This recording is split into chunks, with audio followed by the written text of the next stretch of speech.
Hare Krishna, thank you very much. We would request you to keep your mobile in silent or switched off. And let's once again welcome Prabhuji by loudly chanting Hari Bol 3 times. Hari Bol! Hari Bol! Hari Bol! Thank you very much. Let's start. Hare Krishna. Om Namo Bhagavate Vasudevaya. Om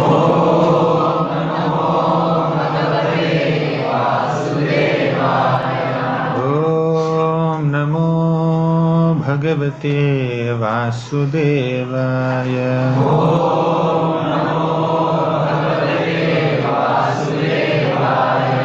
Om Namo Bhagavate Vasudevaya.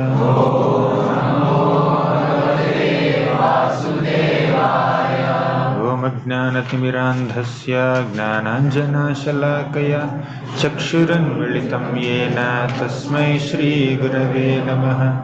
Namo Vishnupadaya Krishna Presthaya Bhutale Srimate Bhaktivedanta Swamin Iti Namine. Namaste Saraswati Deve Gauravani Pracharini Nirvishesha Shunyavadi Paschatya Deshatarini.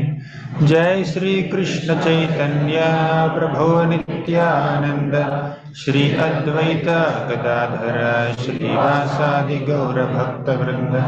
Hare Krishna Krishna Krishna Hare Hare, Hare Rama Rama Rama Hare Hare.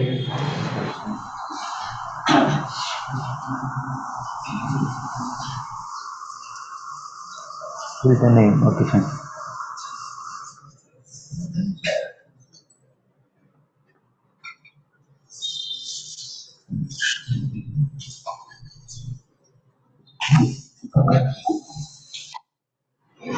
Hare Krishna. So, welcome back to the art of studying and teaching scriptures. So, yesterday we discussed about the mood of studying Shastra. Today we'll discuss some methods of studying Shastras. And if time permits, we'll discuss some methods of teaching Shastras also. But what do you prefer? Should I go on studying methods more elaborately and leave the teaching part, or should I rush a bit, go fast and then do a little teaching also? What is your preference? Huh? Study, more deeply studying. Fine, great. Only teaching. Both. Okay. Fine, let's see. Krishna will decide. So, you're able to see the screen? So, methods of studying Shastra. Shastric study can become very pleasurable with a few favorable habits, realistic methods, not idealistic, realistic methods, and conducive ambience and a compatible association. So we need good company to do anything. Secondly, we need good ambience. Then we need to follow the right methods, realistic, reasonable methods. Okay. Then we should cultivate some good habits of study. So now, as we discussed a little bit yesterday also, our understanding of Shastra must reflect in our attitude, behavior, character, and our services. So how much a person understood Shastra is not tested by how much the person remembers things. The understanding of Shastra is tested by how the person is conducting himself. how are his dealings, how is his character, what is his mood, how is he respecting people. So scholarship is just a small byproduct of shastric study, but good character is the main product. Love for Krishna is the main product, and exemplary dealings are main product. Yesterday we discussed 5 elements of spiritual culture: sadhana, swadhyaya, seva, sadachar, sangha. Now we are going deep into swadhyaya part. Fine, swadhyaya. So swadhyaya is study. So now there are 5 aspects of swadhyaya also. Number 1, shravanam, hearing the scriptures. Now we are discussing the methods of shastric study. So there are 5 aspects of shastric study. First is shravanam, hear. Second is pathanam, then you study. First you hear and then you study. Third is mananam, is recollection, revision, rumination. Fine. Fourth is nididhyasanam, means contemplation, deeper introspection. Fifth is kirtanam. Kirtanam is speaking, not just singing, speaking also. So these are the 5 aspects of swadhyaya. We are going to spend almost 1 hour on these 5 aspects. Now, I just spoke the contents table. We are going to elaborate on each of them. There's one shloka in the Srimad Bhagavatam, last canto, last chapter. Srimad Bhagavatam Purana Mamalam Yadvaishnavanam Priyam Yasmin Paramahamsyam Ekamabalam Jnanam Param Giyate Tatra Jnana Viraga Bhakti Sahitam Naishkarmyam Avishkritam Tat Shrinvan Supathan Vicharana Paro Bhaktya Vimuchye Naraha. If you ask me, where did we get these terminologies of Shravanam, Pathanam, Mananam, etc.? They are coming from Bhagavatam only.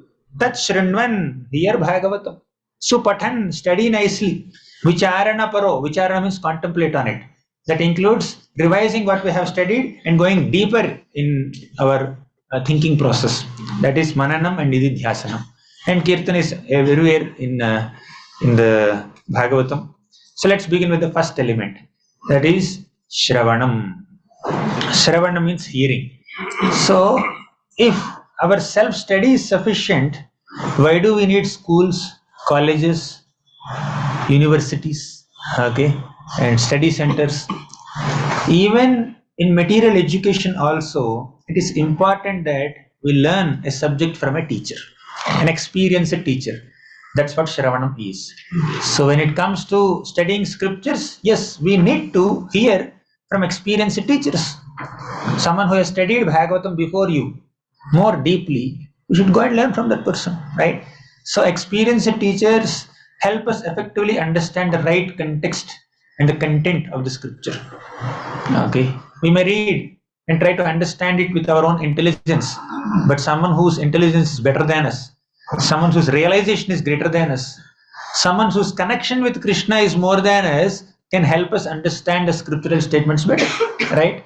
So therefore, hearing from Vaishnava gurus, teachers, is very crucial for understanding scriptures, and it's the first step. You can come a little closer. Maybe devotee is coming from behind. You can join. So when we hear from an experienced teacher, devotee, what happens exactly?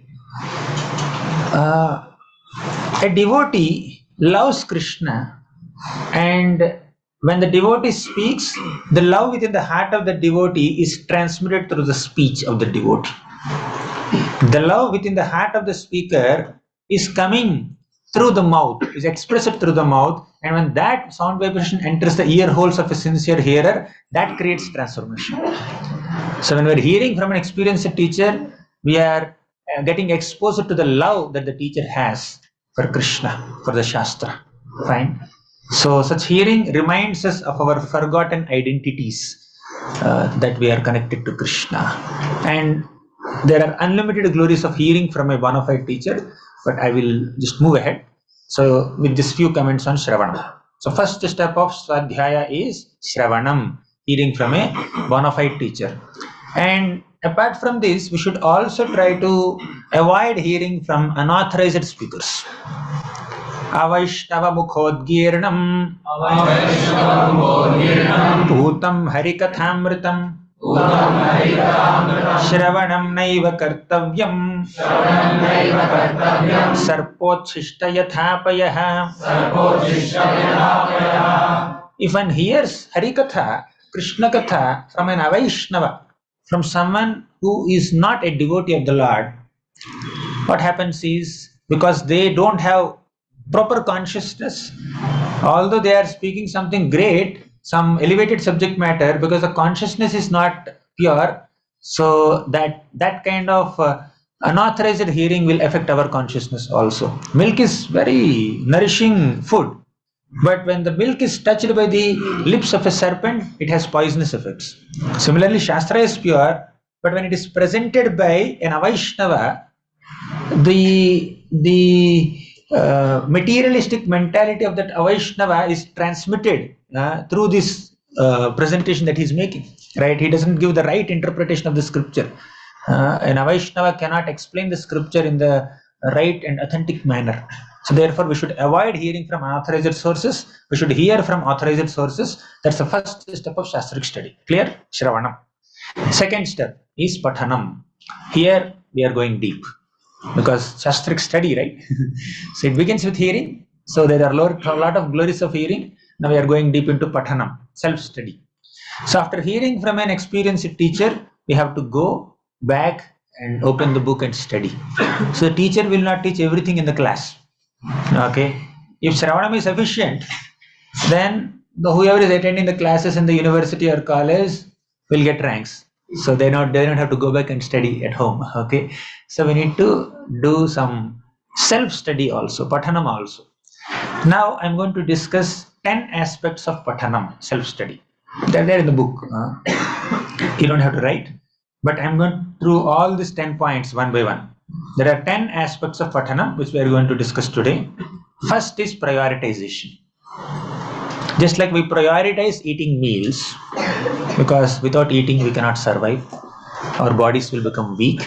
So we are prioritizing eating 3 meals or 2 meals or whatever may be the number of meals that you want to take. So we need to prioritize eating so that body remains strong. Similarly, we should prioritize taking a soulful meal of Shastric study. So let me read Gita, let me read Bhagavatam. So this is my meal for the soul. Okay, if I have to be nourished, if I have to be active in my practice of Bhakti Yoga, I need to take a soulful meal of Harikatha. I need to study Gita. I need to read Srimad Bhagavatam. Right? That is prioritization. So, and prioritization does not mean that I prioritize reading and I keep everything aside. Services, no service. I am prioritizing Bhagavatam reading. Okay, not that way. So we need to prioritize means give it some separate seat, give it some time in your schedule, half an hour or 1 hour or whatever is practical for you according to your other aspects of your daily schedule. So set some reasonable targets, read nicely. Okay, set up a timetable that's practical for you to follow. Don't set unreasonable targets. I want to complete first canto of Bhagavatam. Today I'm starting. Today I'm starting on Ugadi day. Okay, and by next Ugadi I should complete reading of Srimad Bhagavatam 10 times. It may not work sometimes because you have other things also to do in life. So set up some reasonable targets and move ahead and prioritize this study also. Then, if possible, try to choose a partner. You may not study along with the partner, but at least you can read and share what you have studied for 5 minutes or 10 minutes with the study partner. Okay, somehow or the other, if you are with another person, right, who also is committed to the same thing that you are doing, it becomes easy. Fine. So, or sometimes you can, to remind yourself that you have to study, keep the book on your table. So you are studying, you are doing some other work also, your office work, then the table, the book is also there on the table. So the book, the presence of the book will remind you, I have to study also today. Out of sight, out of mind, right? So keep it in the sight.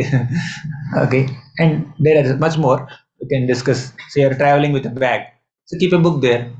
So you are sitting in a bus, you may just open and read. You are waiting for something, waiting for your token to come in the hospital, you can open and read. Okay, so like Prioritization involves using our time effectively. A devotee is one who doesn't waste a single moment. Okay, not that one passionately has to become a work addict or action addict, but try to utilize time more effectively. Okay, we have that potency to do many things, but if we end up wasting time, that potency is not revealed. So we need to effectively utilize our time. So that's about prioritization a little bit. Second is choose an appropriate time. Now, in the first 5-6 points, I'm going to speak something very basic, which you may feel, why is this being discussed? But there's a logic behind it. Choose an appropriate time for your study. So, what is appropriate time? For some people, evening 6 o'clock can be an appropriate time. For some people, morning 6 o'clock is appropriate time. So, you get up early in the morning, you complete your japa by 6:30 to 7:30, I will study. This may be possible for some people. So when we were in our training days in ISKCON Chowpatty in 2009, we just joined Brahmacharya Ashram as trainees. So our Mangalarti was at 5 o'clock and our reporting time was at 4:20. If you go late, 4:20, if you go late, then we have to write Hare Krishna Mahamantra. Yesterday I was sharing. We have to write Hare Krishna Mahamantra 54 times. A few times I also wrote, right, by being late. And our in charge said, I came late. I understood I had to go do the punishment. I sat for japa, I was chanting. My in charge said, you have to write Hare Krishna Mahamantra 54 times. Yes, Prabhu, I'll write. I came late, sorry. He said, now you have to write. Get up from japa, go and write and then submit and continue your japa. Then, like the time that is taken to write 54 times of Hare Krishna Mahamantra, you can chant few rounds. But japa time is gone. Then we'll be more cautious. Okay. So, anyways, 4:20 is our reporting time. 5 o'clock is Mangalarti. Many devotees just chant in that 40 minutes. But some of us used to go to library with our Bhagavad Gita books. 4:20 to 5. 40 minutes we used to read Bhagavad Gita. That 40 minutes of time is equivalent to 3-4 hours of time during the day, because you just got up, you're very fresh, and you are you had sound sleep, and the ambience is very silent. 4:20, no traffic, okay, to disturb you. Even in Mumbai also you can find some silence at 4:20 in the morning. Okay, so it's very peaceful ambience. In Sattva Guna you can absorb better. So choosing an appropriate time that suits your schedule. 4:20 a.m. may not be possible for everyone. Now it's not possible for me. Different schedule. In GEV, Mangalarti is at 4:30, not 5 o'clock. Okay, you have different schedules. You find some appropriate time that suits you, and stick to that time as much as possible, unless there is some emergency, unless there is some exception. So choosing an appropriate time facilitates our study. You just get accustomed to it, right? 7:30 a.m. breakfast time. Automatically you feel hungry. Every day you take 7:30 only at breakfast time. 1 o'clock you feel hungry. So just like you follow certain schedule, the schedule can be mechanical also, but that mechanical schedule will help us. Okay. So choose an appropriate time. Second point. Third point is fix some duration. Whatever is suitable for you. Half an hour, 1 hour, 45 minutes, at least. One muhurta is 48 minutes. Try for that. One ghatika, half a muhurta you do. 24 minutes you try to do. At least 10 minutes you try to do. At least 5 minutes we try to do. So fix some duration. This is the minimum amount of time that I am going to give for my study of Gita, Bhagavatam, or whichever scripture you are reading. So don't go below that, unless there is a really great emergency, right? So fix an amount of duration. Half an hour, 1 hour, but which suits your schedule. And whenever you get an opportunity, you try to spend more time. Say on a weekend day, you get more time. Weekend day, we don't get much time. My weekends are packed with so many sessions. Weekends, I don't get much time. And weekdays, I get more time. Right? I couldn't write much in the last few days. I couldn't read much. Okay. So for some people, weekends are busy, weekdays are free. For some people, weekdays are busy, weekends are free. Some public holidays, some festival days where you get more time, you try to experience Shastra that day. Like 4 hours, 5 hours, 6 hours. At a stretch, if you read, right, you enter the mood of the chapter. You enter the mood of the pastime. You you can easily digest the philosophy. Try to take those doses. Just like we go for recreation, right? Picnic. Okay, daily you have some time to relax, some time to sleep. But whenever you have some summer vacation, you want to go to some other place, and 4 days, 5 days, you want to relax at one place, right? Similarly, whenever you get time, you try to read more. On a daily basis, you read half an hour only. But when you get some holiday, you try to read 4 5 hours at a stretch. Then you can enter the mode of the pastime nicely. So just like camel, when it is walking in the desert, it may not get so much water. But whenever the camel gets an opportunity to drink water, it just fills the belly so much, right? So that it can survive later. Okay. So when you are going whole day, you are outside. So early morning, you charge your battery 100%. Then the battery will last for whole day. Okay. But if in the morning itself the battery is 20%, whole day you don't get opportunity to charge the battery, right? So it will drain. Similarly, we need to charge our spiritual batteries by sufficiently equipping ourselves with shastric knowledge, sound vibration, pure sound vibration of Krishna's Nama, Rupa, Guna, Leela. So whenever you get time, try to hear more, try to read more. So, and when you don't get time, that hearing that you have done when you got time will keep us going, will keep us inspired. Right? Let's charge our spiritual batteries whenever there's an opportunity. Okay. So, and we can keep some reasonable targets to complete the book. Then fourth point, select your study space, a clean place, a serene place with there is not so much noise. If you have some rounds left in chanting, you don't go into Bangalore traffic and then sit there and chant. Okay, in a very busy marketplace, you can't sit there and chant. Right? You find a peaceful place. Go on terrace, sit in some corner. Go in a silent room, sit in some corner. Not in a room where everyone is watching TV. Right? So, when keeping the mobile phone aside. So we need to identify a spot, a place where we can focus better, where we can concentrate better. When these externals are taken care, the time at which you are reading, the duration of your study, and the place of your study, if all these externals are taken care, as soon as you sit for study, you will enter the mood. Okay. But if daily you are sitting at a different place only, daily you are reading at a different time only, for you to just get accustomed to the new place and new ambience will take some time. By the time your study time is over, you have allocated half an hour. Every day you are sitting at a different place, and that in that half an hour, 15 minutes will go and getting accustomed to the place only.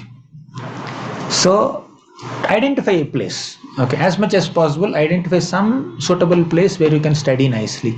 So as soon as you see that place, oh, this is a place where I study. This is a place where I chant.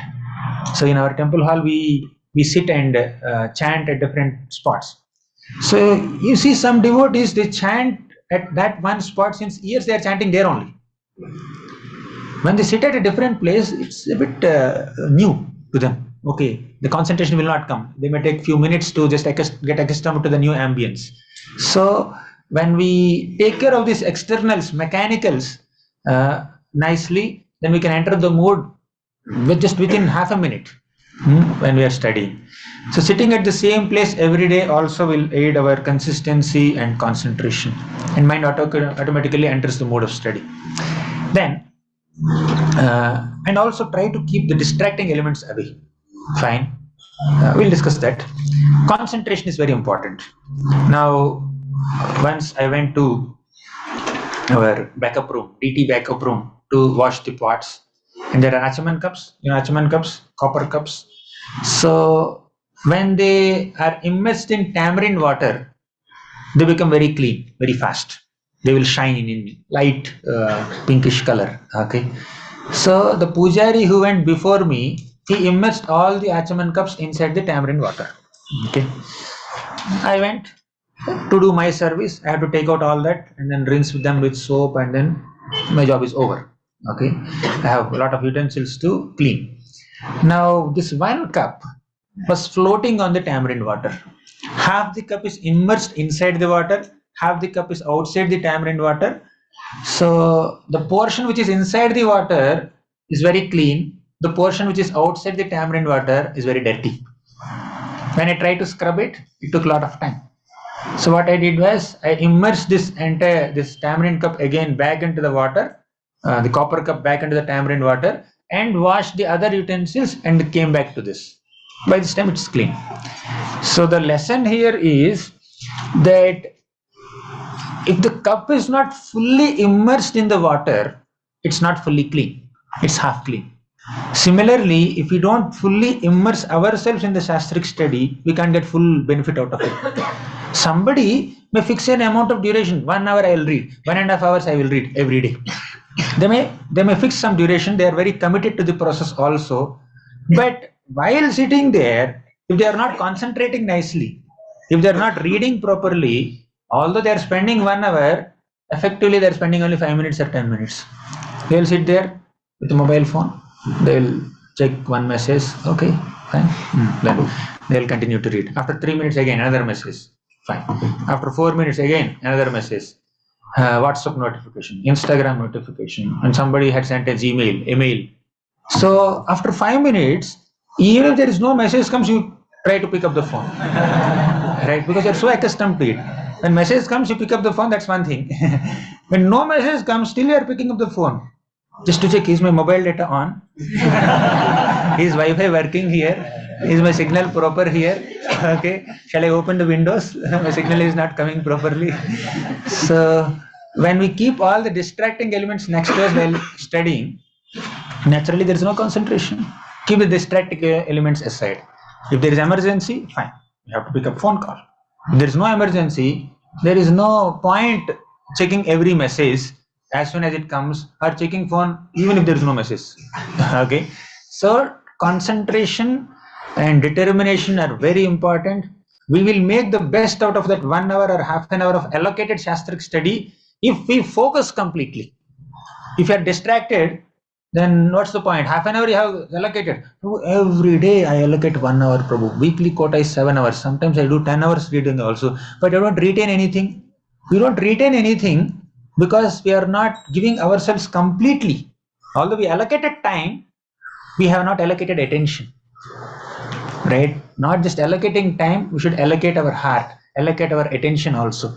Okay, you are physically present somewhere, you are thinking of something else. Okay, then there is no, we can't get full benefit out of it. Okay, it's relevant for shastric normal studies also. There are many students, younger people here, I can see. It's good for your regular studies also.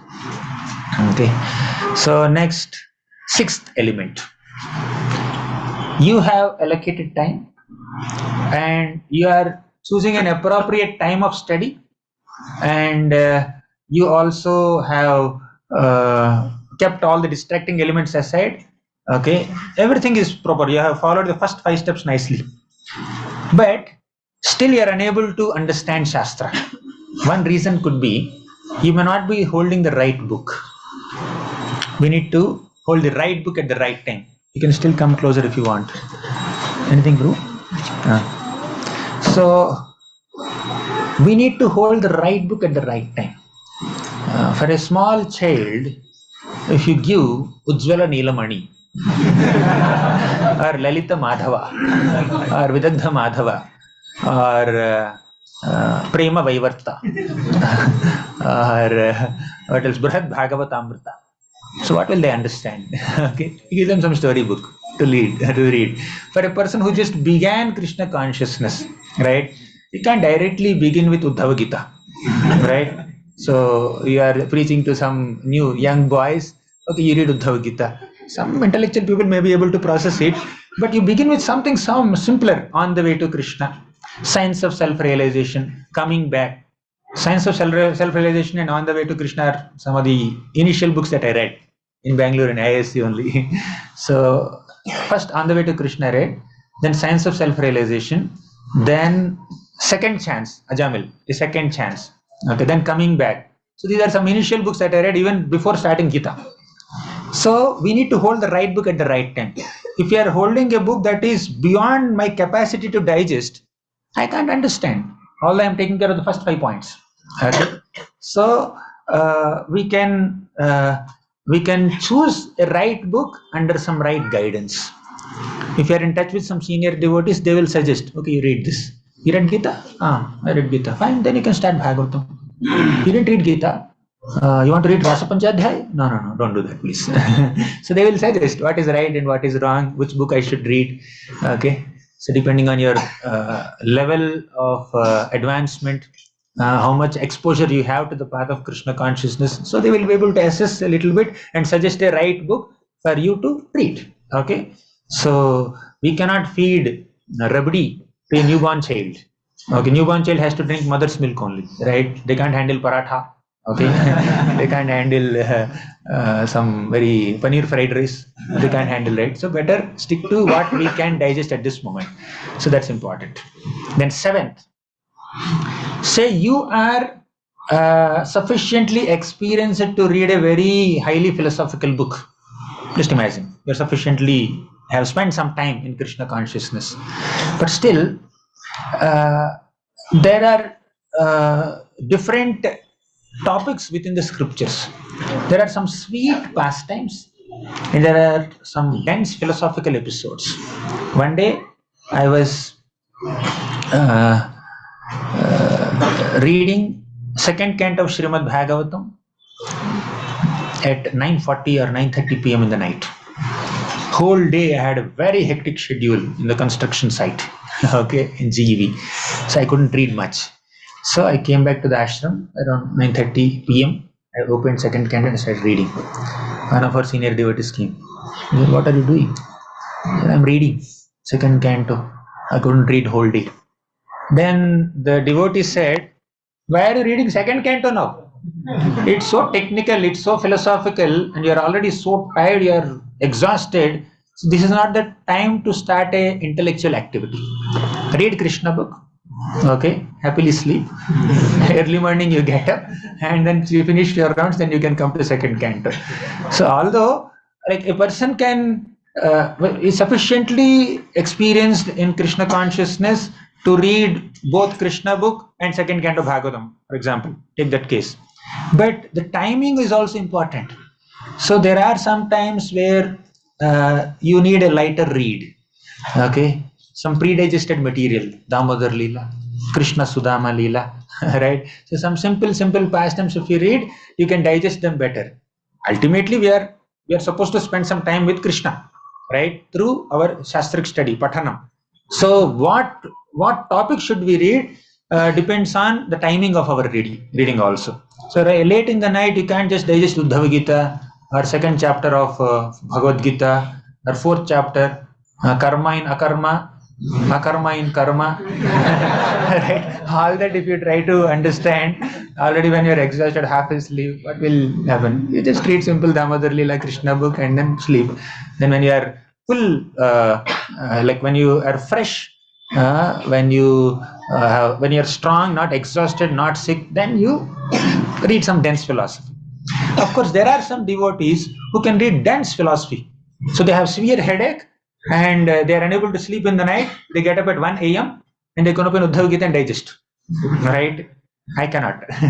But there are some people, they cannot digest heavy philosophy at some time, so they can read simple pastimes. So you may have 10 appropriate books that suit your devotional experience. At the same time, you need to understand which book I should read now, according to this context. Okay, so otherwise, if you read a book that doesn't match our experience and we are reading it at a wrong time, we think that this book is always like this only. Then we don't feel the inspiration to touch that book again. Right? So that's why we need some guidance, we need some diligence, intelligence in reading. So while reading the book nicely,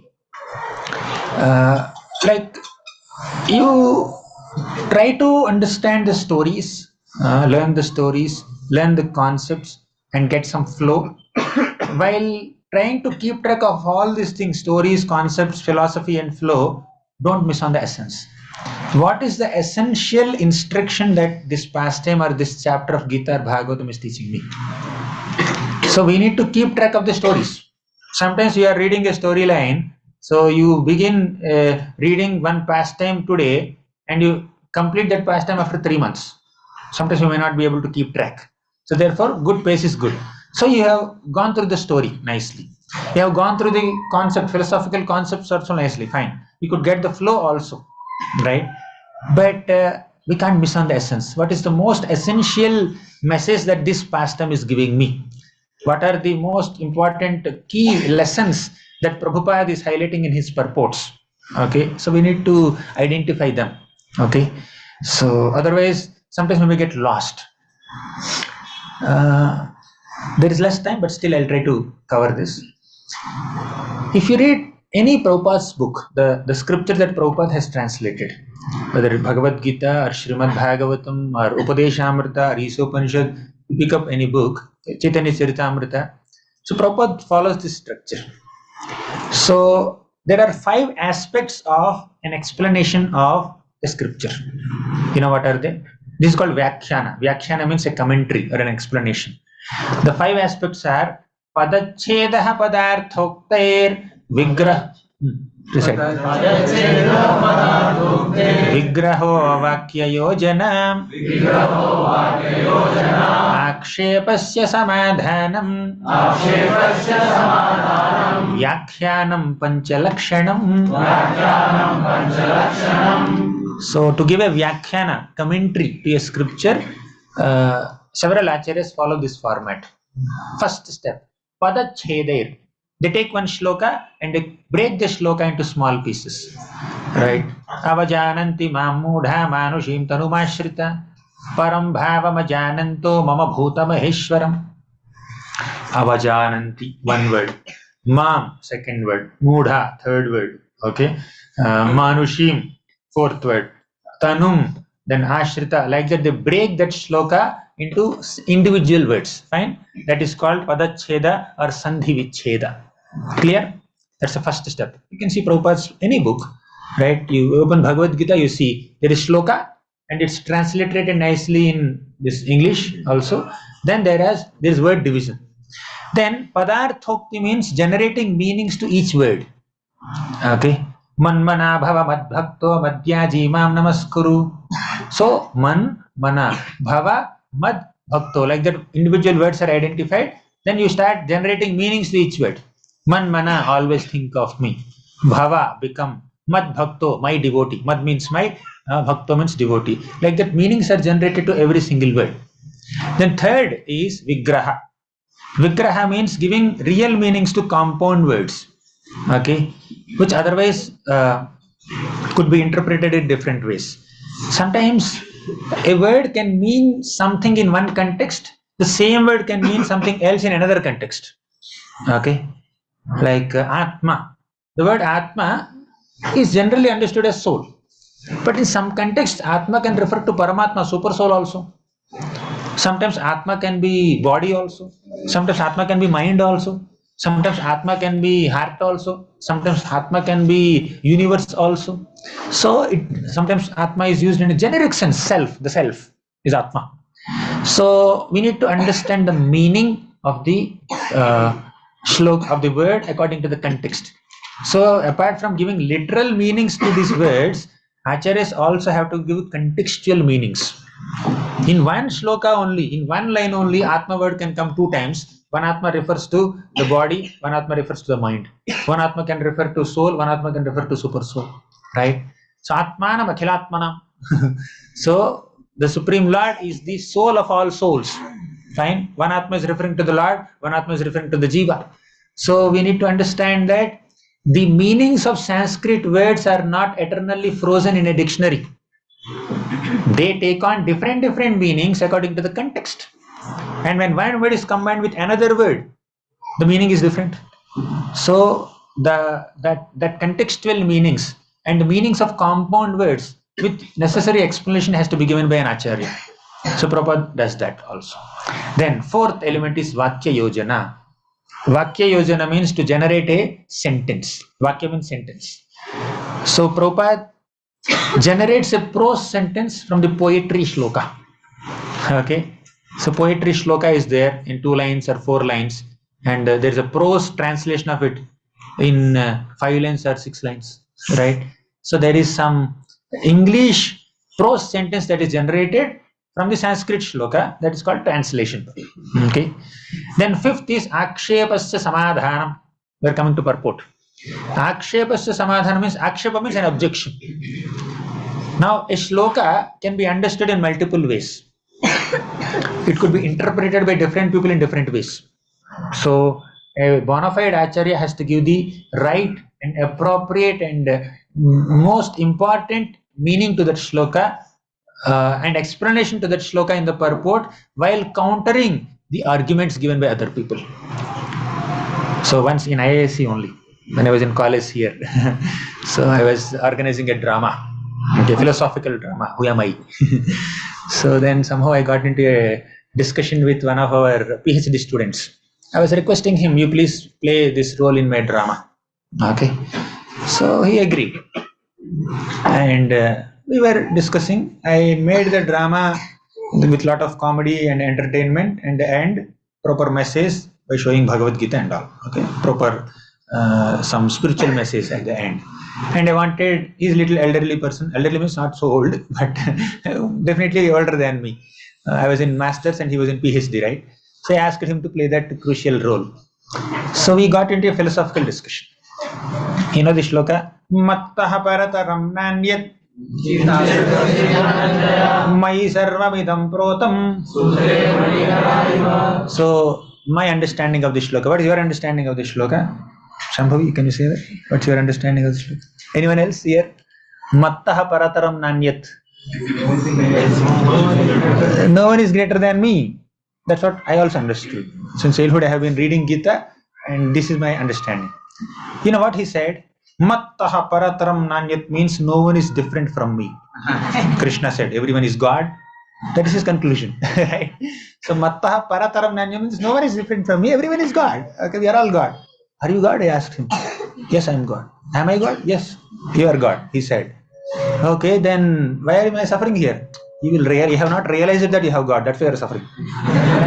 Okay, so that is his understanding. Even if I tell you, you cannot understand. That's another argument that he gave.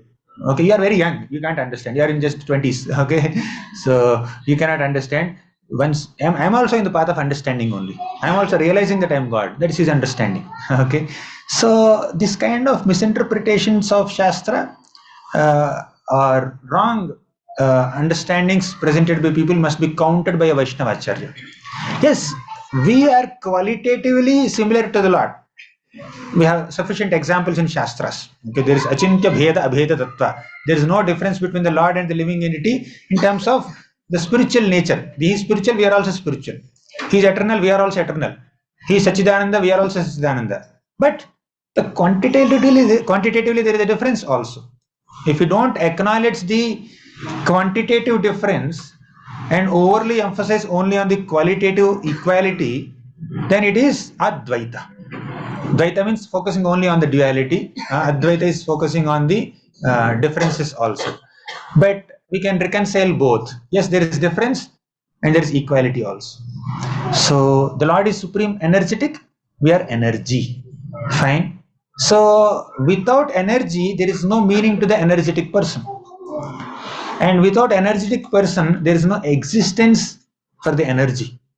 In that sense, energy and energetic person are together as one unit. In that sense, there is some equality. At the same time, energetic person is doing so many things while energy is functioning in a different way. Right? So there is a difference also. Energy is dependent on the energetic person. So there is a difference and there is an equality also. If there is any ambiguity in what I said, add the word achintya. Right? So achintya bheda abheda tattva. That's our explanation. Of course, my whole discussion today is not on the achintya bheda abheda tattva philosophy, just giving an example. Sometimes there is another unauthentic explanation of a scripture and a bona fide acharya has to counter it also. Okay, that's what is akshepasya samadhanam, the last element. Okay, let's focus on this only. Sorry, I went into different examples. So when we are reading, say, Bhagavad Gita or Bhagavatam, we can appreciate all these elements, all these aspects of Prabhupada's commentary, Acharya's commentary. So that is scrutinizing study. Okay, with the mood that we have given, we have discussed yesterday. So this is an extra explanation. So 10th aspect. we have discussed 9 aspects of pathanam. You are there, you could get the context. We are discussing 5 aspects of shastric study. What are they?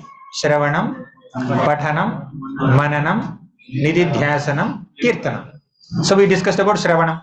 We have to hear from authentic sources and we have to avoid unauthorized sources, okay, in our hearing. Second, we are discussing mananam. In mananam, we discussed 10 aspects. So far 9. Prioritization, selecting right time, selecting right space, etc., etc., holding the right book. Now, in that pathanam, we came to the last element, 10th element, which is notes making. How notes making will help us? I have at least 10-12 advantages. So I found notes making very helpful in my shastric study and even in my academic study also. In my college days also, I did not read a single book so far without making some notes. Right, I may read 10 pages. I'll write some 10 points in my notes that will help me in revision. So how it helps a person, I will just mention, and it's not necessary that everyone has to make a notes. Someone can read and retain. That's great. But some people find it helpful also. So I'll just share some benefits. We can focus on the study or hearing. So you're hearing a class, you're noting down some points. So the intelligence is processing it. You're hearing something or you're reading something and you are understanding it and you are paraphrasing your understanding and putting in your own words in your notes. A lot of processing has happened. If you passively read or passively hear, that much understanding may not happen. But if you just note down a couple of points, essential points, most important key points that you have considered as key points, if you note them down, your focus in hearing and studying will increase. Okay. Second, we can avoid distractions. We can avoid sleep. Sometimes when you have a habit of making notes, you're making notes and then you just doze off slightly like this. Then after that you'll get up. What's the next point? You just note down. Okay, it will avoid or reduce sleeping. But if there is no pen, there is no notes there. Okay, sometimes when we want to enter sleep, after the class only we'll get up. Granthara Srimad Bhagavatam ki Jai, Mahaprasad Govinda, then we'll get up. right. So we can reduce or avoid distractions or sleeping, because you're hearing or you're reading, you're studying, and you're also noting down. Your attention, the mind's hyperactivity is focused on 2 things here: studying and writing also, right? But the mind has a tendency to get distracted. You're only studying, the mind has other things to do, right? So mind will just make you do things, look here and there, hear something else, or touch phone. But if you give more activity to the mind, the hyperactive mind, you are reading also, you're writing also. So mind's attention is divided in both. You're reading something and you're writing something.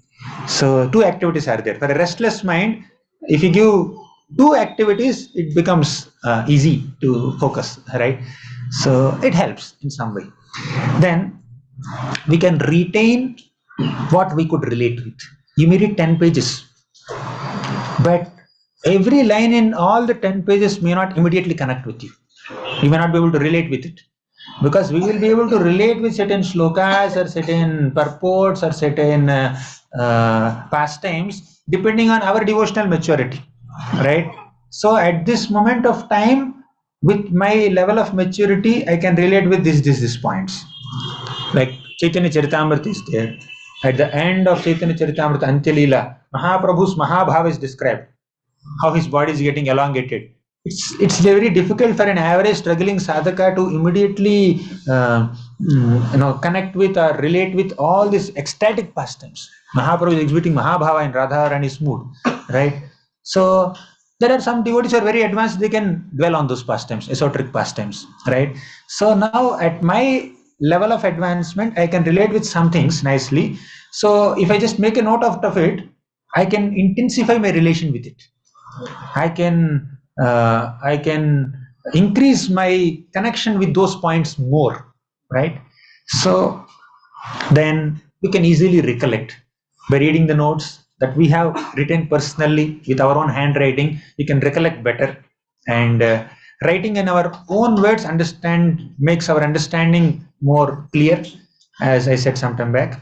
And in future, it's good for revision. You read first chapter today. Tomorrow you are starting second chapter. But when you began second chapter, you forgot what's there in the first chapter. Okay. But while reading first chapter, if you have made some little notes, first chapter is 50 pages or 40 pages. In 1 or 2 pages, you have taken the gist of it, the flow, the main points. Before starting second chapter, for 5 minutes, if you revise the notes that you have personally taken, that will help you to establish a nice connection, smooth flow to the second chapter. It helps you revise things better and recap for the next study. Then you can make things concise. You're reading and you make concise notes. When someone asks you, you keep the concise notes and expand things, right? So you read so much and you create a zip file. You read 5 MB and you create a zip file of 1 MB. When someone asks you to present it, you make it 10 MB. Right? So condensation and expansion will become easy when you have some habit of making some notes. Okay. So, and while making notes, you can add your own reflections, shastric connections. It may not be there in the book. You're reading one shloka like aham sarvasya prabhavo mattaha sarvam pravartate. What does it mean? Krishna is the source of everything. Okay. So Krishna is the source of everything in the material world and the spiritual world. Aham sarvasya prabhavo, 10th canto, 8th chapter, 8th shloka. You are reading that. Suddenly you remember something else. Oh, in another shloka also, Krishna says something similar. Sutre Madigana Iva, everything in the entire universe is like beads on a necklace, and I am the invisible string that is holding all the beads together. There also Krishna is saying that he is the foundation, he is the source, he is the sustenance of all the entire existence. Here also he is saying the same thing. You can connect these two. You are reading some Gita shloka, you suddenly remember one Bhagavatam pastime. You are reading Patram Pushpam Phalam Toyam Yome Bhaktya Prayachati. So you make some notes out of it, then you suddenly recollect. Who offered Patram to Krishna? Advaita Acharya offered Patram, Tulsi Patram to Krishna. And who offered Pushpam, flowers to Krishna? There is Sudama florist. He offered. Anyone else? Gajendra offered flower to Krishna. And Phalam, fruit vendor gave. Toyam, who gave water to Krishna? Bali Maharaj, okay, to wash his feet. Okay. And also Advaita Acharya gave water, Ganga Jal. So it may not be there in the purport. But while reading, you can recollect. Right? You can relate one philosophical concept or one shloka with so many other pastimes that you are currently aware. You can note them down also. You can elaborate nicely. Right? So these are some advantages of notes making. Okay. So this is what I try to make notes. So that's Telugu. The Sanskrit shloka there. Yat sankulam haripadanati matra drushtair vaidurya marakata hema mayir vimanaihi. So I don't write it like this every shloka.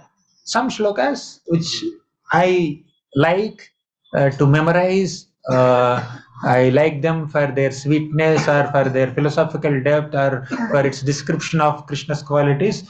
So I just write that shloka. And there are some tough words. Some of these Sanskrit words are similar to Telugu words. I know the meaning, okay? But some words are very tough.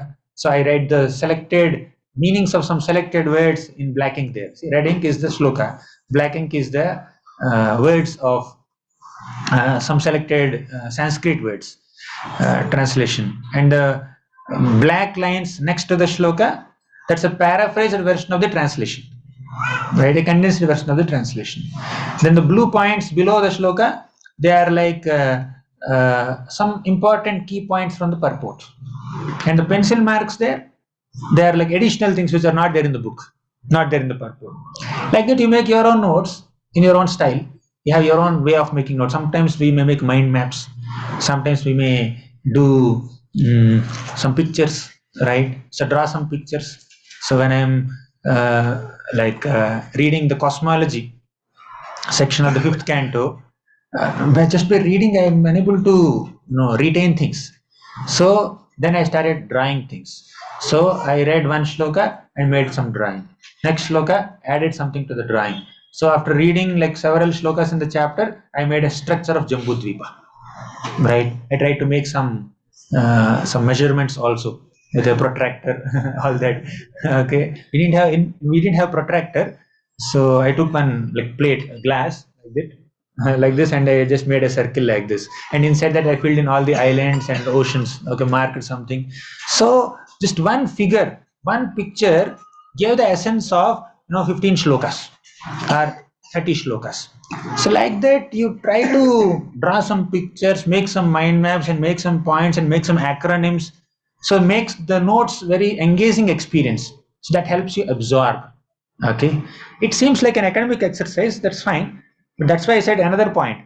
While trying to understand the flow and the structure of the book, we should not miss on the main essential message. Yesterday, whole day we discussed on the mood of studying Shastra. Okay, we are not here to become scholars. We are here to become devotees, right? So, devotion is very important. So, these are some aspects of pathanam. Now, third element of Shastric study is mananam, recollection. Let's try to recollect things. So, in this section, I have 2 points to convey. One is simhavalokanam, second is vihangavalokanam. Simha means, what is simha? Lion. What is vihanga? Bird that has wings. Fine. So simhavalokanam means a lion's gaze. Avalokana means glance, seeing, right? Simhavalokana means a lion's glance. Vihangavalokana means a bird's glance, bird's eye view. So in our Shastric study, these two are very important. Okay. Let me first focus on Simhavalokana. I'll come to Vihangavalokana later. Simhavalokana. What does a Simha do? A lion, a royal lion, regally walks in the forest, killing his enemies, and after killing some enemies and moving forward, the lion will look back. Any more enemies left here? Right? Anything left? So he just he looks back and then moves ahead. Similarly, in our Shastric study, we proceed in our reading. 1 page, 2 pages, 10 pages, 15 pages, 1 chapter, 2 chapters. So while moving forward, we should, like a lion, we should go back and then flip the pages. Did I leave anything? Anything important? Just keep browsing through the pages that you have already read to know that, to understand whether you have skipped something. How many of you had an experience of reading 1 chapter, and when you are going through the same chapter again, you have noticed some things that you have missed in your first reading? Anyone here? I experienced it several times. Right? You read once, you read it nicely, line by line you read, but still you missed some things. Or sometimes you read the entire chapter and some speaker is giving a class on that chapter, he highlights some point from the same chapter. It's written there, right there. It's in the shloka, it's in the translation, it's in the purport, but you have missed it. Oh, where is that point from? It's in the 2nd chapter of Gita. Oh, really? I read it. Recently I read it. Yesterday I was reading it. Right? But we have missed it. So therefore, time to time we have to do Simhavalokan. Just go back. Just revise. It takes 5 minutes. Okay. So sometimes we may miss some key words of shlokas. Second is Vihangavalokan. Vihangavalokan means bird's eye view. A bird that is flying in the sky can see an entire locality in one glance. So now this glance you cannot get while walking on the road. Right, this view. See, you can see the pathway, the road. There are some fields on either side of the road, and far away there are some mountains, some hills. There are some small buildings here and there. There may be some cows there. So many things are visible. When you are flying in an airplane, you can see from top. You can see some small things visible. All big skyscrapers and buildings and roads, buses, cars, autos, rickshaws. Everything is visible to you in one glance. But when you are traveling on the road, Bangalore traffic, you are stuck. Traffic signal is there, you are stuck there. But someone who is going on the airplane, he will see, oh, he's stuck in the airplane, stuck in the traffic because of red light. So when you are reading line by line, page by page, by shloka, you are focused more on that point. But at the end of reading 1 chapter, if you have made some nice notes, made some tables and acronyms, and in 1 page, say you have made a mind map, you can see the entire view of the chapter nicely. So there are 72 shlokas in 2nd chapter of Bhagavad Gita. Okay. First 10 shlokas. You are reading line by line. You read some 70 pages or 60 pages and you got something. But to get a bird's eye view, you need to see first 10 shlokas are speaking about Arjuna surrender to Krishna. Arjuna accepted Krishna as Guru. Then next 20 shlokas, Krishna spoke about Atma Tattva. He spoke about body and soul. Next 7 shlokas, Krishna spoke about Sakama Karma, right? And after that, from 37, 38 till 53, he was speaking about Nishkama Karma Yoga. And from 54 till end of chapter 72, he's speaking about the qualities of Sthita Prajna. So like that, you understand the sections and subsections and the main highlights, right? And this is very important verse, Vyavasayatmika Buddhi, very important verse, Matra Sparshasta Kaunteya, they stand out, right? So you get a bird's eye view.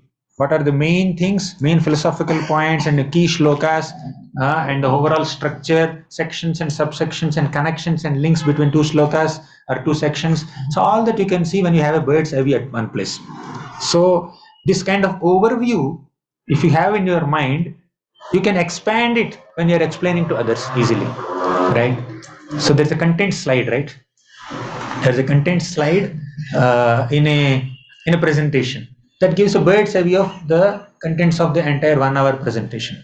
Okay, so this will happen when you try to make some notes. Some people can read just like that and they can have the whole structure, skeleton of the entire thing in their mind also. Even Chaitanya Charitamrita, Krishnadas Kaviraj Goswami writes a chapter, but in the beginning of the chapter, he gives a synopsis of the chapter. At the end of Adi Leela, at the end of Madhya Leela, at the end of Anti Leela, he gives a summary of the entire section. So even Acharyas also have done this, giving a summary, giving a section summary. Even Prabhupada also writes from the 5th canto, you see, every chapter begins with a summary of the chapter. In just few paragraphs, Prabhupada summarizes the whole chapter. Have you seen that in Bhagavatam? So like that, this kind of summarization and expansion is followed by Acharyas also. Right? You can make some notes. Otherwise, we may forget things.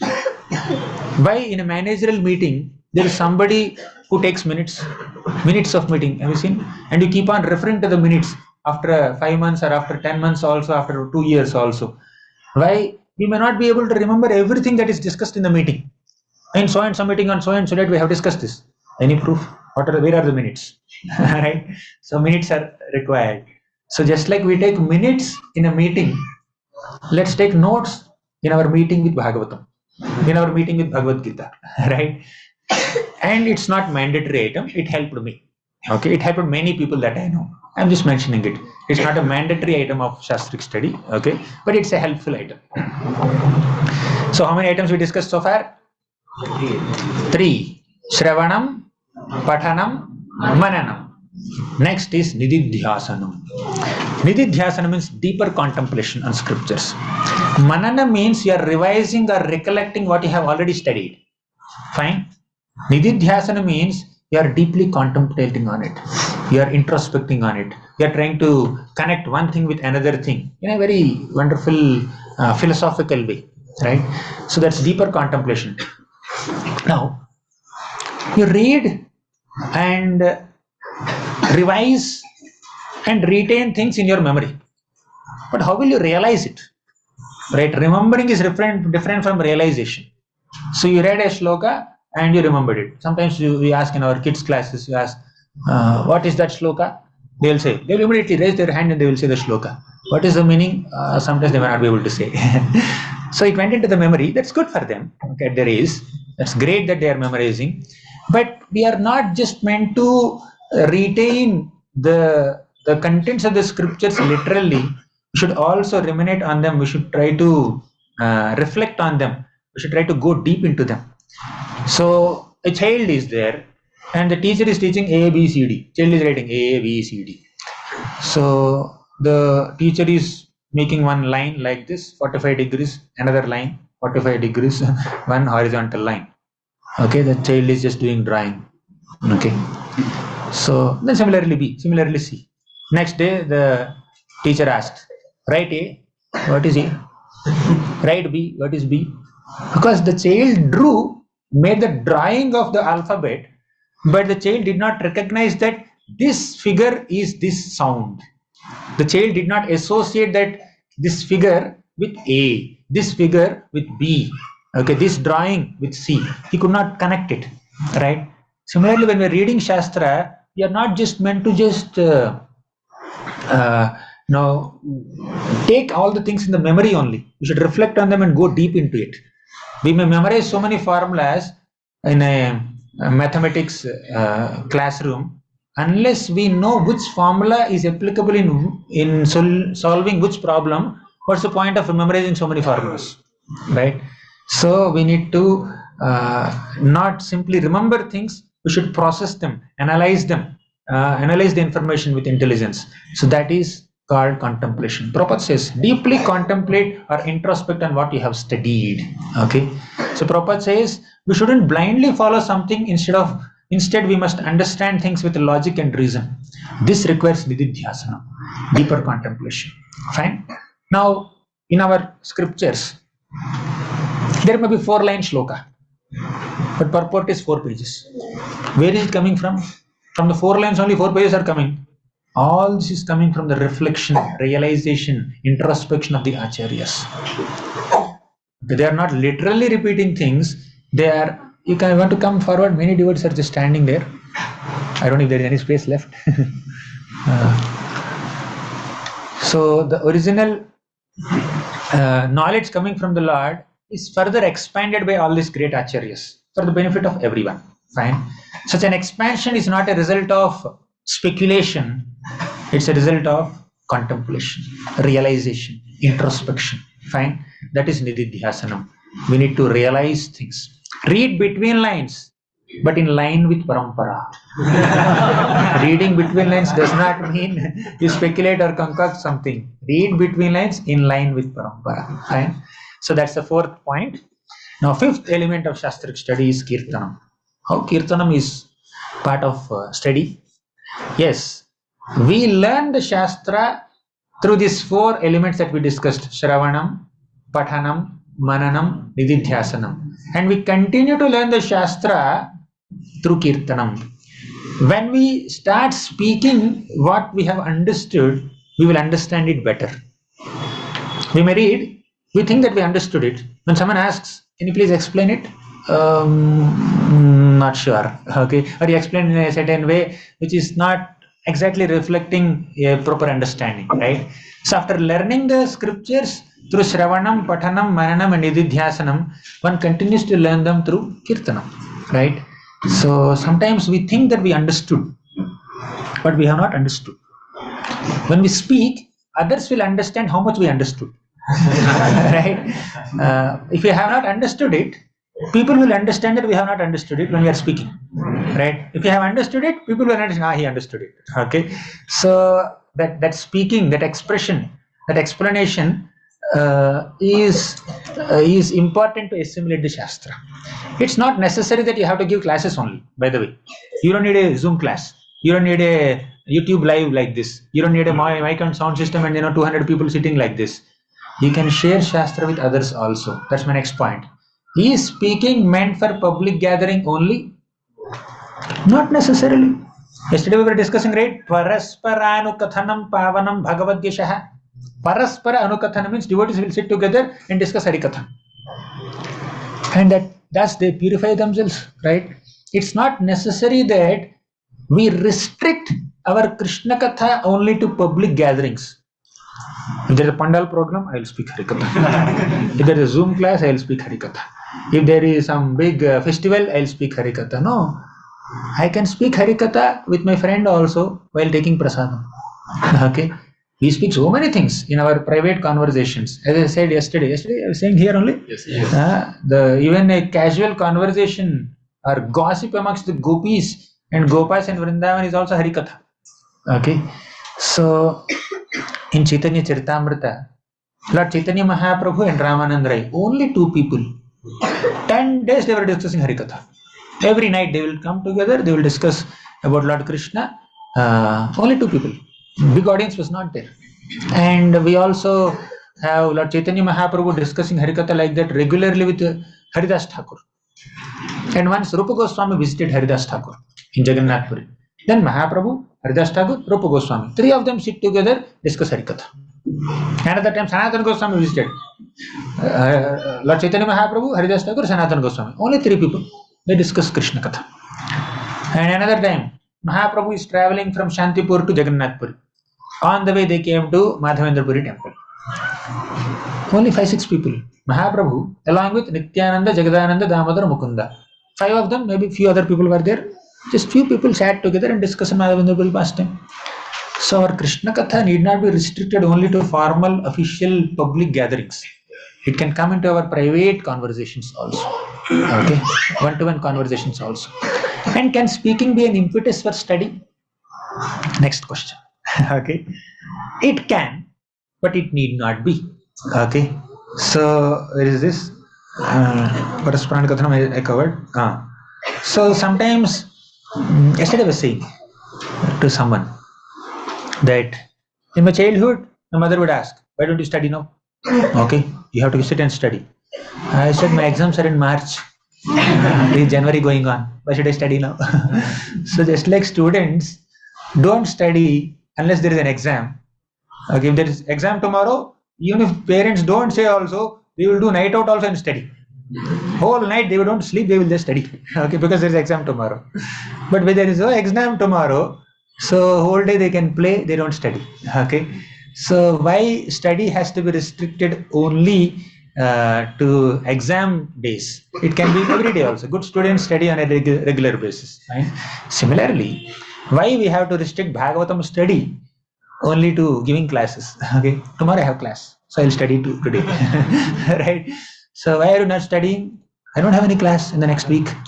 Okay, so whether there is class or not, let us study. Yes, sometimes we have to study nicely, prepare nicely to present. We can't waste time of others.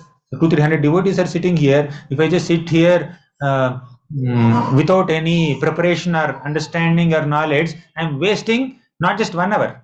I'm wasting 300 man hours because 300 people are sitting here. Right? So we should value everyone's time and we should not waste anyone's time. Giving private classes is good. However, our study of Shastra need not be restricted only to giving classes. I will study for my nourishment. It is my daily quote of inspiration. It is my connection with Krishna. When I'm reading Bhagavad Gita or Bhagavatam, I'm spending time with Krishna. I'm trying to understand what Krishna wants to tell me. This is for my nourishment. So I keep on reading. Whenever I am asked to speak, I will speak from what I read. So speaking can sometimes be an impetus to study, but that should not be the only impetus, right? Whether we have to speak or not, we can continuously nourish ourselves with Srimad Bhagavatam and Bhagavad Gita. So that helps us absorb in Shastra. So today we have covered 5 aspects of Shastric study in a super fast-paced manner. I hope you're okay with it. Is fast or we are able to? I take it in 2-3 hours, right? But I condensed it in 1 hour only. So speaking part we did not touch. So should we do it in few minutes or shall we take Q&A? Up to you. Q&A we should take. Okay. You are the one who said speaking also, right? Okay. So we'll take some questions. Okay. Yes, true. We have the mic already. Please. Hare Krishna. That was a very wonderful discourse and very wonderful way of that you have taught us how to study. So understanding Sanskrit and then studying, that gives a lot of rasa also doing that. But then a person like me who does not have any knowledge of Sanskrit, no study, no subject we had like that. So what can be done? Prabhupada's word-to-word meaning is there. So that's what I personally use. But still, if you want to know some basic Sanskrit, because 12 years are needed to perfect, that's what I understood. And was memorizing those tables and all that. We tried it, but then it's too much for a preacher as okay. So any suggestions for even I also depend only on Prabhupada's word-to-word meanings. I don't know Sanskrit. Some Sanskrit words are similar to Telugu, so to that degree I know. Okay, and in our school also we were not taught up to 10th standard. In the 11th and 12th standard we have one Sanskrit subject. We hear Sanskrit, we write in Telugu. Right? So Hey Rama, something is there, right? So I keep just as a scoring subject. Okay, you write in Telugu or write in English, whatever is comfortable for you. So otherwise I don't have much exposure to Sanskrit, and it's not necessary, it's not a mandatory item, but if you naturally have that ability, that's good, that helps. Okay, so should we separately endeavor for it? Not necessary. If you have taste for it, you can do it, up to you, right? But it's not mandatory, because the meaning is more important than the language, right? So it's the meaning that nourishes the heart more than the language. Sometimes language also, it's very rhyming, it also nourishes, we can take we can relish it, but more important is to understand the bhava, the emotion with which the shloka is said. So it's individual call, up to you, but it's not a necessary item. Just because we don't know Sanskrit, that does not mean we don't understand Bhagavatam. If I don't know Sanskrit, that does not mean I cannot become a devotee. So our becoming a devotee and our understanding of Srimad Bhagavatam is not dependent on understanding the language. Okay, but if you want to do that also, you're welcome, up to you. It's your individual choice. Next. Hare Krishna, sorry to interrupt. There is a car 5686. 5686. So you can remove it. Thank you. Yes, sorry to interrupt.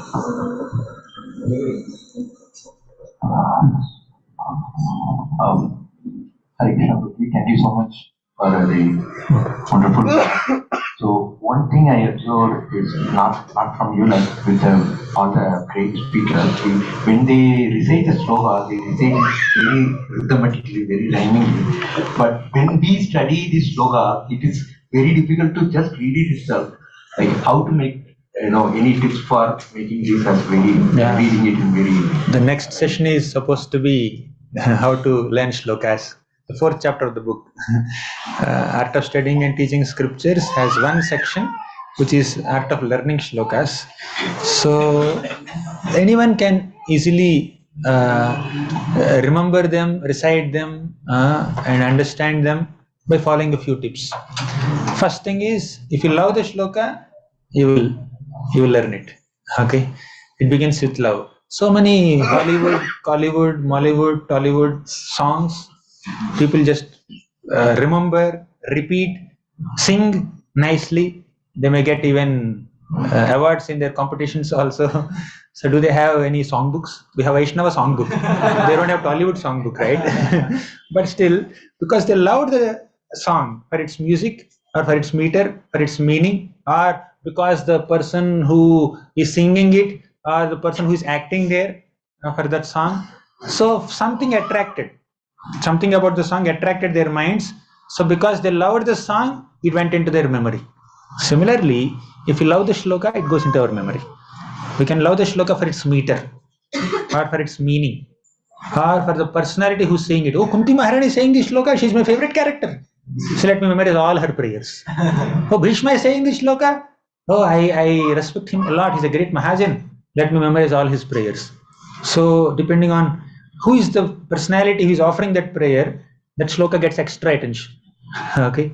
If you love the shloka, either for its meaning, or for its meter, or for its melody, or for the person who is speaking it, or for the scripture in which it is there, so it goes into the memory. That's the first step. Love the shloka. So there are other tips also. There are many other tips, like we keep doing it in our nectar verses classes. This morning I cancelled it because I have to serve you. So take one shloka, take one line of the shloka, repeat it 5 times. To go to the second line, repeat it 5 times. It can be 5, it can be 7, it can be 10 also, up to you. Okay, so recite that one shloka. Matras parshastu kaunteya, matras parshastu kaunteya, matras parshastu kaunteya. Like that, keep on reciting.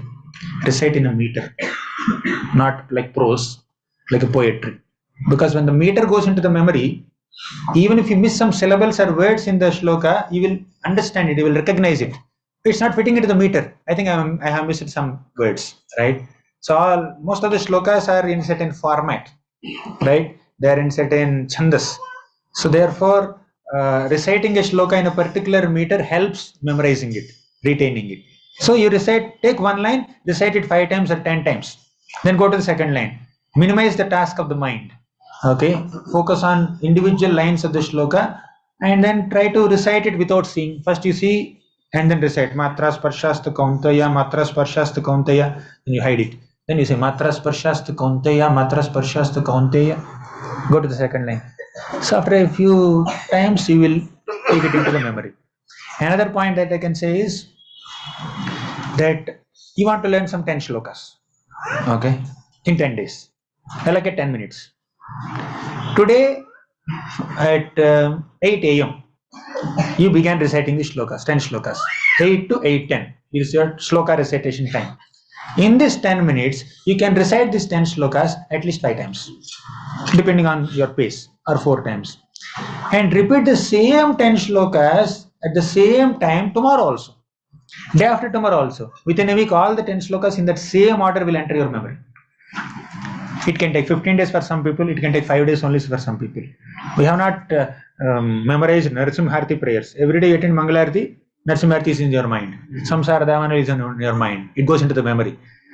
And when you recite with so many people, not alone, if you recite with 10 people, then that group recitation will naturally help the shloka to enter your memory, right? So every day attend Mangalarti with Samsara Davanala prayers, right? Then after some time, after a few weeks or few months, the entire prayers in that order can enter your memory, right? Because you are hearing that sound vibration, you are reciting that along with so many people at the same time every day. So these are a few tips. There are many more tips, but there are a few thoughts. Thank you. So many hands. When I met with some devotees who have recently started reading Prabhupada books, so one of their concern is like, I am finding the words repetitive, body, soul, continuously. I told them that Srimad Bhagavatam and Chaitanya Charitamrita, if you start reading, you may get so many other things which you know, but they are not getting inspired by seeing this repetitiveness. So how to answer them and devotees answer? They are saying that there is a lot of repetition. Body, soul. So they don't want repetition. Yeah. They want more concise. You tell them, even if there's a lot of repetition, many people don't understand. So that's why there is repetition. Okay. So repetition helps your revision. Because we are not putting any effort to revise. So Prabhupada is only revising. For us. Right? So you tell them all the advantages. Okay. Anything else? Hare Krishna. Like in case of shravanam, like so now in ISKCON there are many speakers, like every speaker has their own way of presentation, and like we may like some few speakers. So like we in hearing from multiple speakers also, like their presentation is always perfect, but somehow it appears contradiction.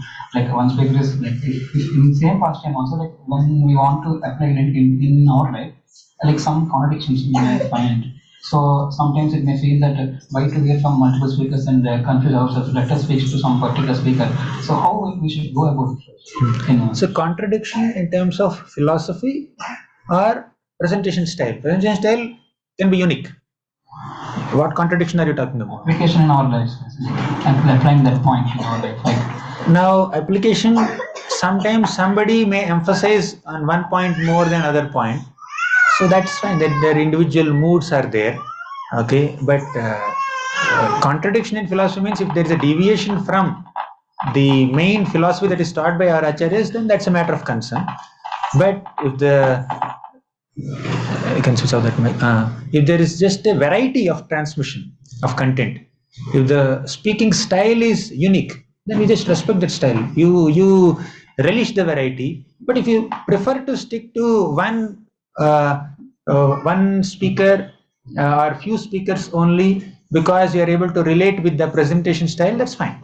You don't have to demean or disrespect other speakers because they have a different style which may not appeal to you. So same philosophical point or same pastime can be presented by different speakers in different ways. Even our acharyas also, they have given so many wonderful commentaries. They are seeing one pastime from multiple perspectives and highlighting different things. So this variety, not contradiction. Fine. So, and if you prefer to hear from few individuals because they are their style is more easy for you to follow, that's fine. But we should not disrespect any bona fide Vaishnava. We should not demean, right? They are sincerely trying to speak Harikatha for their purification and for spreading Krishna consciousness. We should respect them for what they are, right? Make sense? Hare Krishna. Yes, Prabhu. Whoever has the mic can speak. Yeah.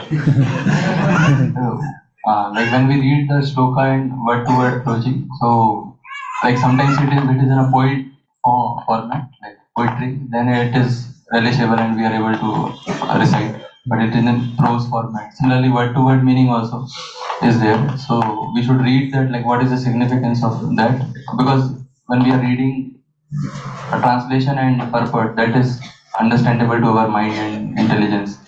But then if we read word to word, like often I feel break of like flow during reading.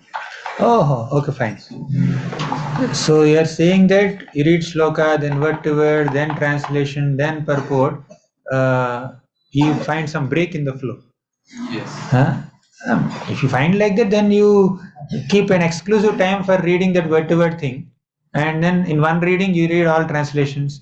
In one reading you read all translations and purports, and in another reading you read word to word synonyms also. By 3 readings you will accumulate better. You can assimilate better also, right? So that's fine.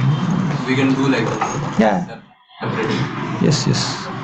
Not a problem. Somehow enakena prakarena mana krishne niveshayat. Okay, if you are finding this way difficult, you do it that way.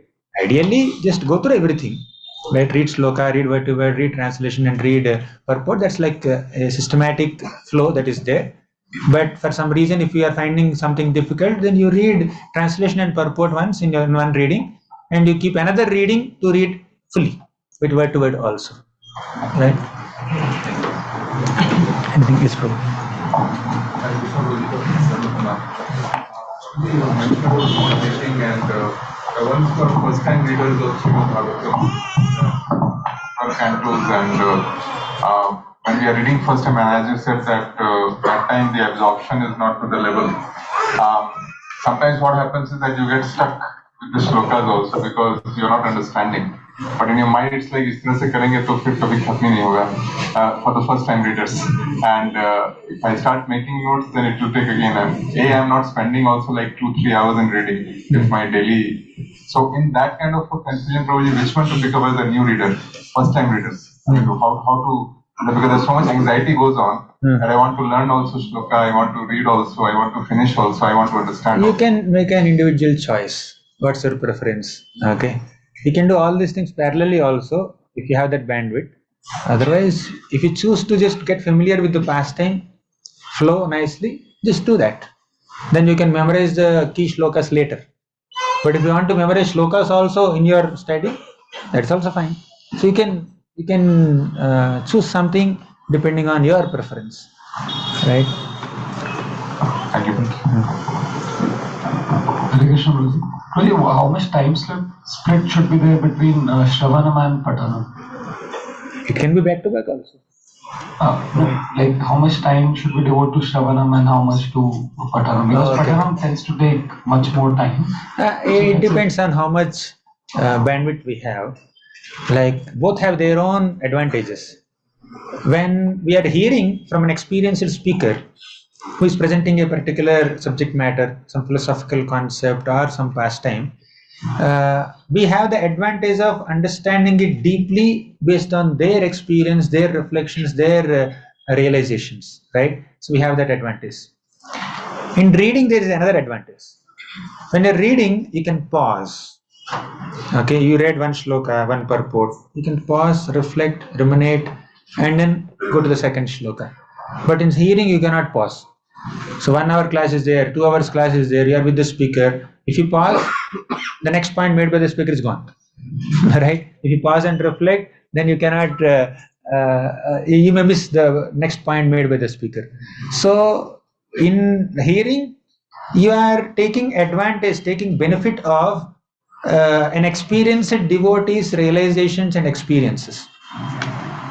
In reading, you are taking advantage of, taking breaks time to time to reflect, ruminate, and connect things with something else, some other real life experiences and all that, right? So both have their own advantages. How much time you want to dedicate depends on your bandwidth also, right? Some devotees, they hear a lot, they may not read so much. Some devotees, they read so much, they may not hear much, right? So both are required, but depending on the individual's choice, sometimes one may do this more and sometimes one may do this more. And my own, I cannot read so much, but I want to hear, continuously hear these devotees. So some people prefer that and they do minimal reading. Some people read more, but the basic amount of hearing has to be there. Some Prabhupada's classes, some morning temple, morning Bhagavatam class, some basic amount of hearing is must, right? So, does it answer the question? And that shloka that you quoted for the 5 aspects of Acharya's commentary. 12th canto, last chapter. Tat Srinman Supathan Vicharana Paro. 12th canto, 13th chapter. I think, see, somewhere after 15, 16, like that, in that series. Or 18 shloka, something like that.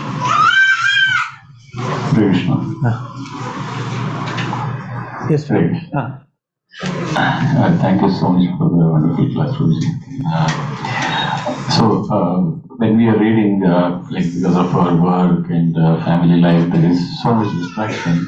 And I mean, specifically with me, like there are times where it tends to get into a longer break where I cannot come back to study. So when I go back, a lot of revision has to be done, and it is very depressing actually. So how to handle that? It's like how to again revive our reading when there is a longer break. Okay. When there is longer break, how to get back to the habit again. There is no substitute to individual commitment, right? So when you say how to, first thing is we need to prioritize it.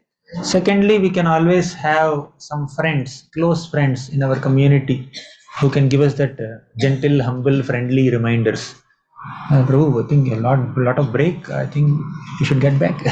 We should give them that lenience with our friendly relationships. We should give them that lenience to check with us whether we are doing it or not, and remind us if we are not doing it, to observe us nicely. So when that nice cordial relationships are there, that will help us do our sadhana better, swadhyaya better. So this is what I can say. So if we can have some steady partners who can remind us, first thing is we need to have that individual commitment. Oh, there is a long gap. I must have, with determination, I must get back to study. Secondly, we can take support from others also. Makes sense. Thank you.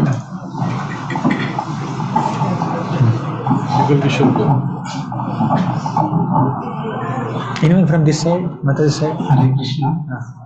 After that. So, Prabhu, when it comes to nourishment, because most of the times the devotees are very busy with the services and the management and other activities. Yeah. So, what activities for nourishment one should actually focus on? Reading and hearing, because that is where generally when we become senior devotees and we make so much of management activities or other activities and we miss the nourishment part. So can you please so primary nourishment in Krishna consciousness, in the path of Bhakti Yoga, comes from shravanam and kirtanam. Okay, services definitely will nourish us, and there are many other aspects of devotional service that we do. All of them can be nourishment, but the foundational aspects of nourishment in Bhakti Yoga are Shravana Kirtana, first initial limbs of Bhakti. So, as we discussed elaborately, we need to prioritize it. We need to take benefit of the books that Prabhupada has given us, and we need to take support from other devotees also to remind us to get that nourishment. Once in a while, you have many places, they organize this Shravanotsavam, right? So they come together for 3-4 days, they just hear Harikatha, they nourish themselves, they are yatras, okay? And sometimes on Ekadashi day, some devotees do extra rounds together. So like that, devotees are creative enough to find ways and means to improve, intensify their shravanam and kirtanam, okay, which is the main source of nourishment for devotees. Okay, thank you. Yes, Matas. Hare Krishna. Thank you for a wonderful class. So my doubt is like when we are reading Shastras, we say like to do systematic study. So two questions are there though. One thing is like when we do a systematic study, time may not be, bandwidth may not be there. Like you said, initially start with 10 minutes or 15 minutes. So first question is like if I start with 10 minutes, when I open a shloka, read word to word meaning, understand that the 10 minutes is over. Next morning again when I come. Then begin with 15 minutes. Then begin with the 20 minutes. If the 10 minutes is not sufficient to read something substantial, let's increase the time. But the problem is that bandwidth won't be there. So either directly go to the purport and go read. You can do that. You can do that. And that's the first question. The second question is like when you are saying that when you are tired, you just pick up a light book, not much philosophical, and light book you do the study, do reading. But then like today if I feel like Krishna book, tomorrow if I may read, feel like reading Ramayana or some other book. So can it be like, I can put random books and read? Or preferably we pick up one book and try to complete it. The light reading also. Later, it's your choice. If you are already familiar with the pastimes, you already know entire Ramayana, you studied once. You already know entire Krishna book, you studied once. Now you can do selective reading. Govardhan Puja is coming. You directly go to 24th, 25th chapters and read only Govardhan Leela. Okay, Kartik is coming. You directly go to 9th and 10th chapters and read only Damodar Leela. You can do selective reading once you have read it systematically once, depending on the occasion, right? So when that's like when you're tired and when you want to read, like that can be anything. No? It's yes, not that necessary that I take one book and you take some biography of some Acharya and then read. It can be anything. Thank you, Prabhu. Thank you. Yes. So how many questions should we take? When should we end? Please keep track of time, the organizers. One more question. Yeah, one more question. The two hands. One question. So yes, Prabhu, you are close. So just like we see that in the beginning when we come to Krishna consciousness, there's a lot of enthusiasm. And, so there's a lot of enthusiasm, and I mean there are new things to learn. So when we get some point and we really feel enthusiastic and it really transforms us from within. But over a period of time that enthusiasm goes away and when things become repetitive as Prabhu was mentioning. So to maintain that taste and to maintain that enthusiasm, what do we mean by taste actually when we say that, oh, I have taste in reading? So what do we mean by that taste and to continue to be transformed with every... So Krishna very mercifully gives us a dose of excitement and enthusiasm in the initial days. It's like a movie trailer. Okay, but when you're actually beginning the process over a period of time, that initial super enthu will just gradually go down. Then we get the real enthu. Right? So initially we are over enthusiastic, probably because of the newness of the experience. Oh, Vrindavan Yatra for the first time, so much excitement. After going for 5 yatras, I would like to stay back. Right? So Mayapur Yatra, a lot of excitement. After 3 yatras, if you give me a lot of service, I will not come for yatra, by the way. Right? So initially there is a lot of enthu because of the newness of experience, but that's fine. That's good. That gives us an entry into the path nicely, right? We can initially practice for a while, then the enthu levels may go down, then we can introspect, we can just contemplate on our current progress, and then we can gradually improve on that enthusiasm and cultivate the real enthusiasm for it.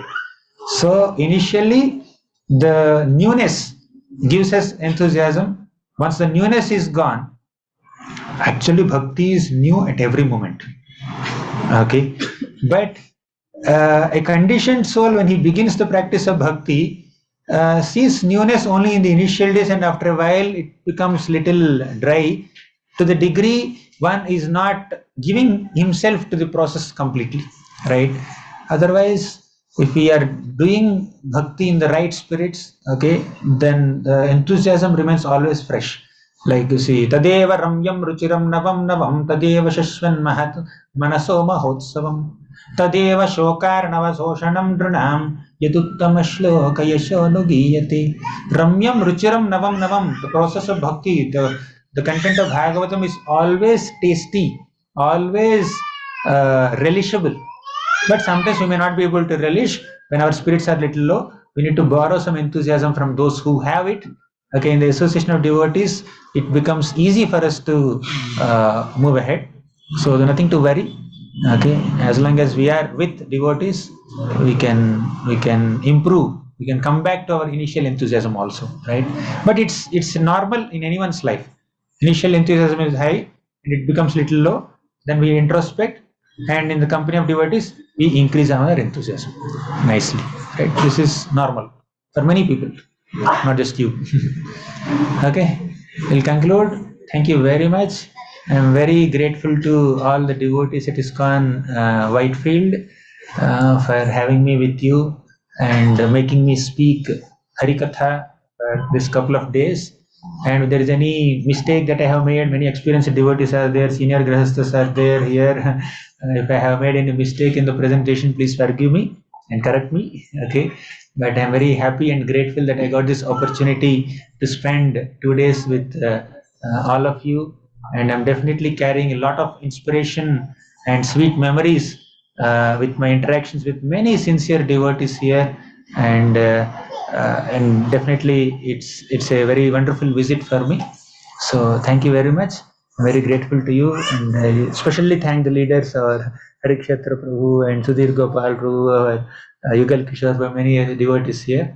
So thank you so much for this wonderful Sangha. Hare Krishna. Hare Krishna.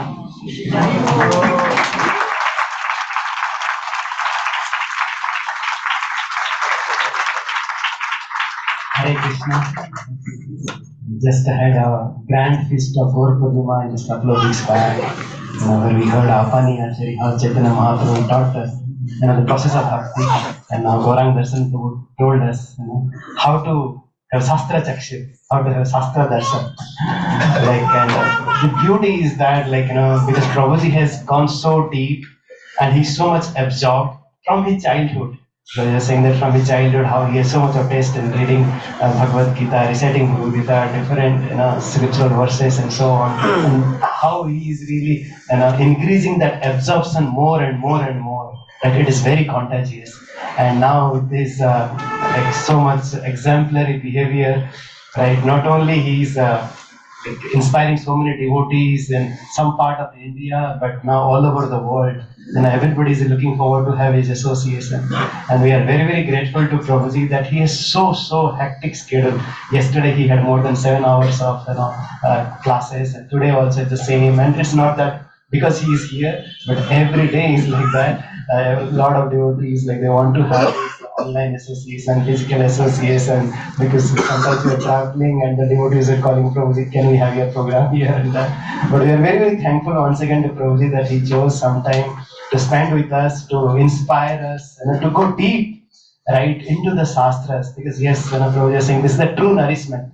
This hearing and studying the scriptures is the true nourishment. Prabhuji realized, yes, these are the Maldives devotees are here to go and give some nourishment. And how to nourish ourselves, going deep into the Shastras.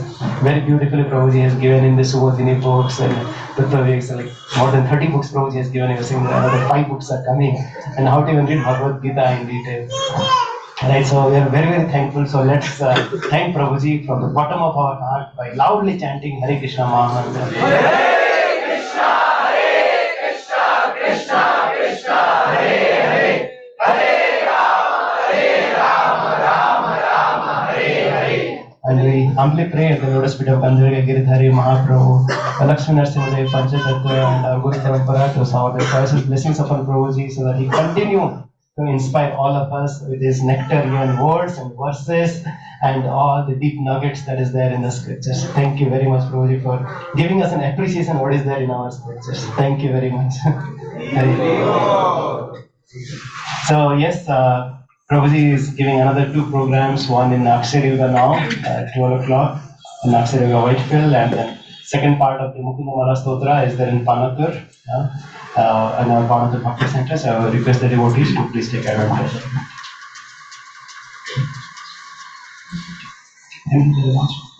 Okay, so I would like to thank once again all of you for your enthusiastic participation in this program. Hare Krishna. Namaste Narsimha, Abdul Narsimha Pranam, and then Gopal Prasad.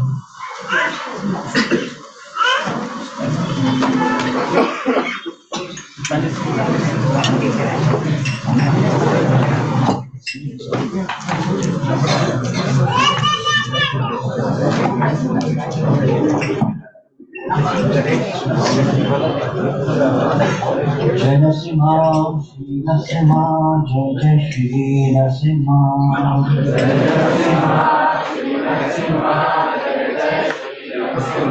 Kulabesha Jaya Padma, Mukha Padma, Bringa.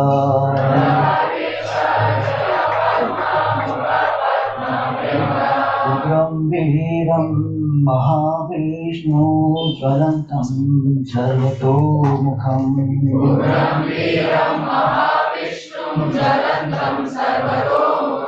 Narasimham Vishanam Bhadram Mrityo Namamyaham.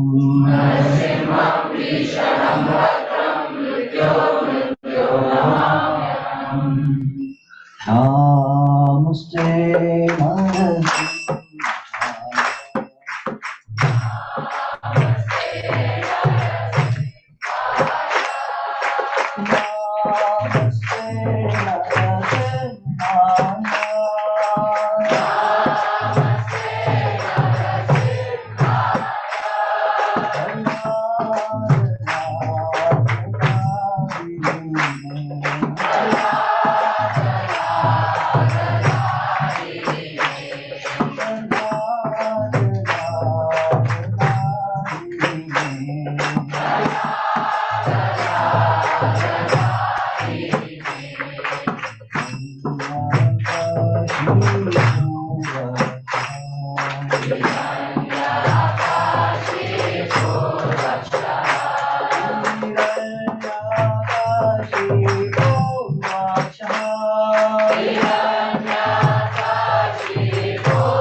Lakshmi Narasimhadeva भगवान की जय। जगन्नाथ प्रभु श्री महाराज की जय। जगत गुरु श्री प्रभुपाद की जय।